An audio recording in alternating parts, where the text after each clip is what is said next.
مدارس رجسٹریشن بل پر اہم پیش رفت، وزیر اعظم شہباز شریف سے مولانا فضل الرحمان کی ملاقات۔ مدارس رجسٹریشن بل پر بھی تبادلہ خیال، مولانا نے اتحاد تنظیمات المدارس کا مواقع وزیر اعظم کے سامنے رکھا۔ ملاقات میں اسحاق ڈار، اعظم نذیر تارڑ، عطا تارڑ، اسپیکر ایاز صادق کی شرکت۔ سینیٹر کامران مرزا، مولانا عبدالغفور حیدری بھی ملاقات میں شریک تھے۔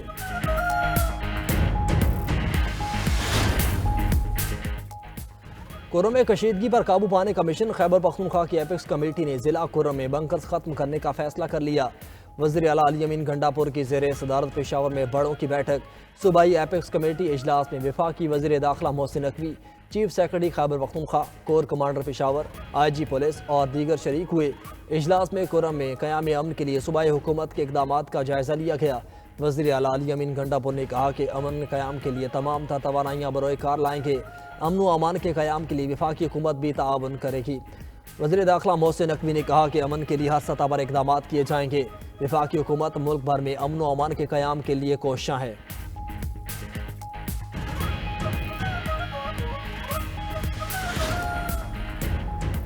وزیر اعظم شہباز شریف کی زیر صدارت اجلاس بورڈ آف انویسٹمنٹ کے تحت جاری منصوبوں اور مختلف اقدامات کا جائزہ لیا گیا۔ وزیر اعظم کی ملک میں کاروباری سہولت مراکز کی جلد از جلد تعمیر مکمل کرنے کی ہدایت۔ کہا ملک میں کاروبار کے لیے سازگار ماحول فراہم کرنے کے لیے ریگولیٹری اصلاحات پر کام تیز کیا جائے۔ پاکستان میں سرمایہ کاری کے مواقع کی مؤثر مارکیٹنگ بیرونی سرمایہ کاروں کو مائل کرنے کے لیے ناگزیر ہے۔ اجلاس میں آسان کاروبار ایکٹ 2024 کے حوالے سے تجاویز پیش کی گئیں۔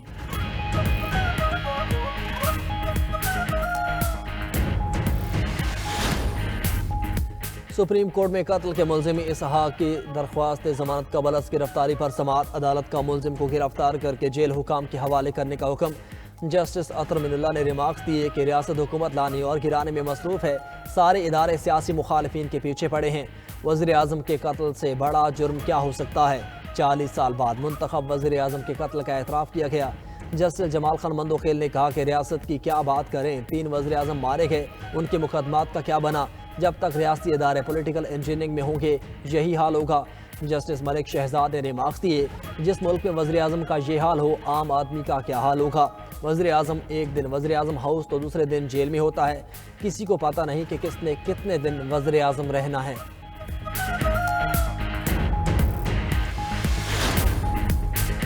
اسپیکرز ملک میں سیاسی عدم استحکام کے خاتمے کے لیے کردار ادا کریں۔ اسپیکر قومی اسمبلی ایاز صادق کا 18ویں اسپیکرز کانفرنس سے خطاب۔ کہا جمہوری روایات اور اخلاقی اقدار کی پاسداری ضروری ہے، مل کر جمہوریت کو مستحکم کرنے کے لیے اپنا کردار ادا کریں گے۔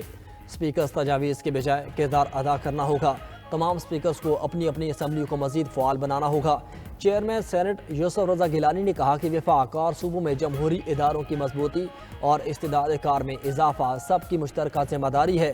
18ویں اسپیکر کانفرنس کا 23 نکاتی مشترکہ اعلامیہ جاری، تمام قانون ساز اداروں کی کارکردگی بہتر بنانے پر اتفاق، جمہوری اقدار، آئینی اصولوں اور عوامی خواہشات کو برقرار رکھنے کے مشترکہ عزم کا بھی اظہار۔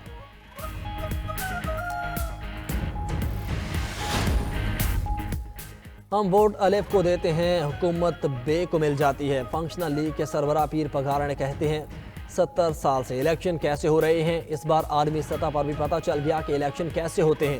موجودہ حکومت جھوٹ پر قائم ہے، سب قانون کے مطابق چلیں گے تو بہتر ہوگا، ورنہ پھر گاڑی اسی طرح چلے گی۔ حکمران ملک میں روزگار نہیں دے سکتے تو عزت ہی دے دیں۔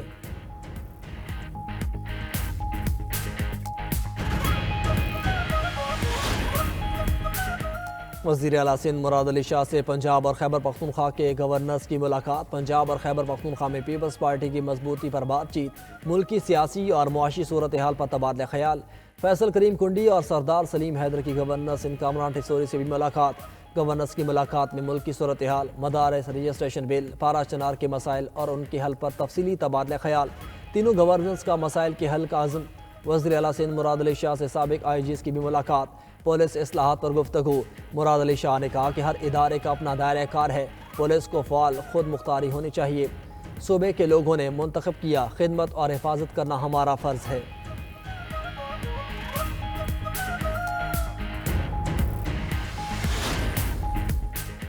وزیر اعلیٰ بلوچستان میر سرفراز بگٹی کا گوادر کا دورہ، گوادر سے متصل سرمدن میں شپ بریکنگ یارڈ کی مجوزہ سائٹ پر بریفنگ۔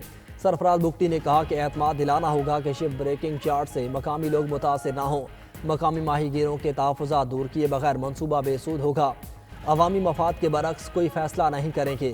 وزیر اعلیٰ کا ساحلی علاقوں میں غیر قانونی ٹرالنگ پر برہمی کا اظہار، غیر قانونی ٹرالنگ سمندری حیات کے لیے تباہی کا سبب قرار، بولے تدارک نہ کیا گیا تو سمندری حیات معدوم ہو جائیں گی۔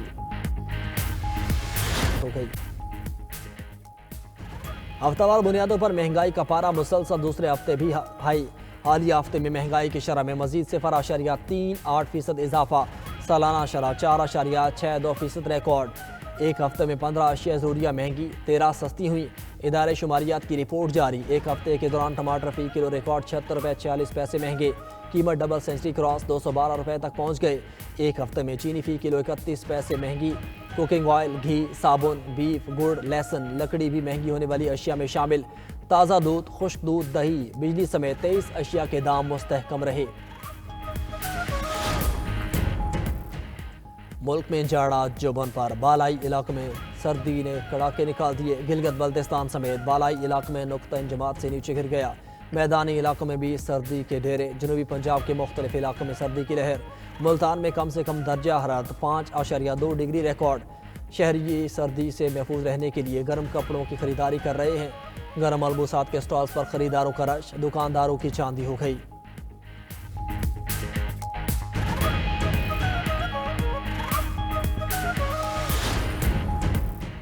اور پی ایس ایل 10 پہلی بار پلیئر ڈرافٹس کی میزبانی گوادر کو مل گئی۔ پی سی بی اعلامیے کے مطابق بلوچستان کا port city Gwadar Pakistan super league کے 10ویں ایڈیشن کے پلیئر ڈرافٹ کی میزبانی کرے گا۔ پلیئر ڈرافٹس کی تقریب 11 جنوری 2025 بروز ہفتہ ہوگی۔ Chairman P C B Mohsin Naqvi نے کہا کہ گوادر اپنی شاندار ساحلی پٹی اور اسٹریٹجک اہمیت کے ساتھ پاکستان کے معاشی مستقبل کے دل کی حیثیت رکھتا ہے۔